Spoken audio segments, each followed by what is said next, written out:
securing the homeland, protecting the environment, educating a nation. Every day, Metro riders take on the toughest problems on the planet. They come to the nation's capital, driven by a sense of duty, a desire to make things better, and a commitment to their cause. The entire world depends on them doing their jobs. And at Metro, we are well aware that they depend on us to do ours. We want our riders to know that we recognize the hard issues facing our system. We know that before we can regain their trust, we need to restore their service. We'll do that first by getting back to good, then eventually returning Metro to the world-class transit system it once was. And our promise to the region is that we will bring the same passion and commitment to our job as our riders bring to theirs.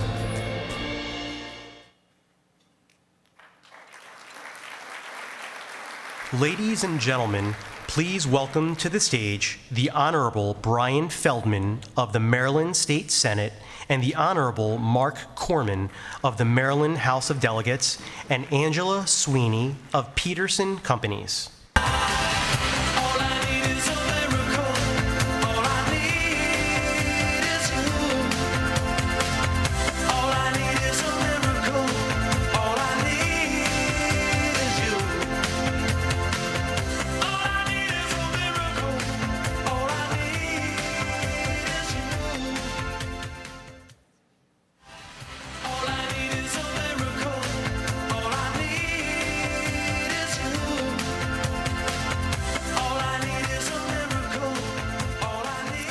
Good evening.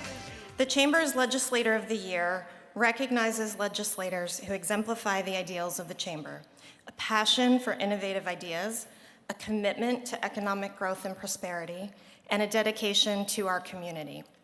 In this case, the Legislators of the Year led the effort to help Metro get back to good, as you just saw in the video.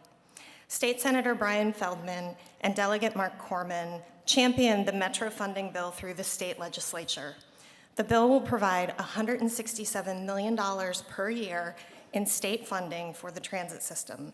Maryland led the effort that was followed by the region to provide a total of $500 million in annual dedicated funding to Metro. This funding puts Metro on equal footing with other major transit systems in the United States that have dedicated funding. John Peterson, our CEO, believes in the importance of the region working together on key initiatives that can benefit all. And a strong regional transit system is an excellent example of this. So on behalf of John and the Peterson companies, we would like to thank Senator Feldman and Delegate Korman for their leadership on this really important topic for our region, and I'm honored to present them with the Legislators of the Year award. Thank you.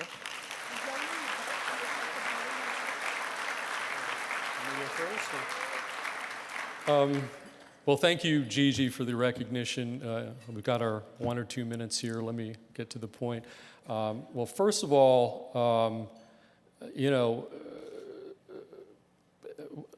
I forgot what I was even going to say. This is kind of a big thing.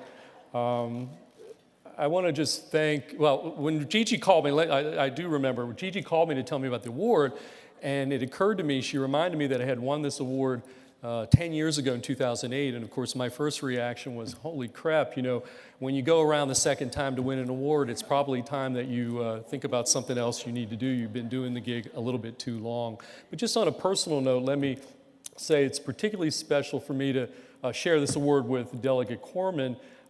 Before he was Delegate Korman, this is a bit of a culmination of a relationship that started before he was Delegate Korman, when he was just my star pupil at Johns Hopkins, where I teach, over a decade ago. And so this is before he was a delegate, this is over a decade ago, and so again, I would say this is a culmination of that relationship.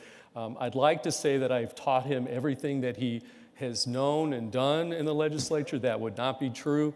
In fact, on this issue, he was the lead guy, and this was, in fact, a bit of a Rubik's Cube. When you talk about getting 3 jurisdictions, very different politics, to come to an agreement on dedicated funding that was bondable, It was a Rubik's Cube, and you can understand exactly why it took 40 some odd years to solve it, and it took that long.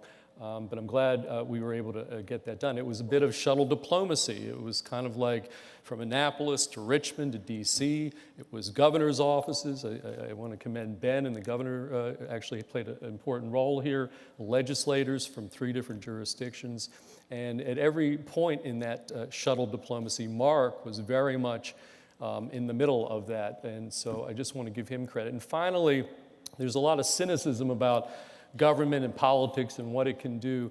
And I said this on the Senate floor, and I want to, I think maybe Ben, you cited the Washington Post. If I might, the Post commented, did a lot of stories about this issue, but I thought they nailed it with this quote, and I did on the floor, and it specifically said, "This is a story about American democracy working. It features bipartisanship, compromise in the public interest, competent public servants, and responsive to voter will."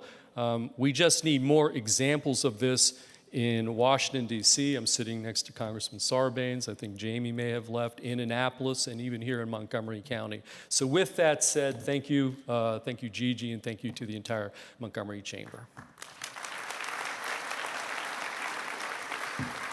Well, I think as Brian alluded to, the legislature is a team sport, and even though our names are on this award and the legislation that passed, these things take cooperation from lots of people, and I don't just mean legislators, although it was really important to have so many legislators involved, and Brian got a unanimous vote in the Senate for this legislation. So the legislators are really important, but also all the advocates, including a lot of you who are there from the business community, folks from the environmental community, folks from Metro, folks from the executive branch, our county partners. It was really important that everybody be rowing in the same direction. And I would just say there was no better captain of that team than who I'll call Professor Feldman, who really did a great job of keeping a steady hand and keeping all this moving, not only in Maryland, but across the region, because this required cooperation with our friends in DC and Virginia. And I'll say that Brian has promised me that he's going to take his award on a Capitals-type Stanley Cup tour. So keep an eye on his Twitter feed over the next few days. It should be pretty exciting. Just on a serious note, you know, this funding is really important, but Metro has a really long way to go, and its problems are not solved by a signing ceremony in Maryland or a very nice award, or even a lot of money. It's really going to require a lot of attention and oversight over the next forever to really make sure that it's not only back to good, but really serving our region in a way that works for us economically, which is really why it's so important to the folks in this room. So this is really great news, though. This money is a big, important part of that process, and I appreciate the Chamber for recognizing Brian and my effort on getting this done. So thank you.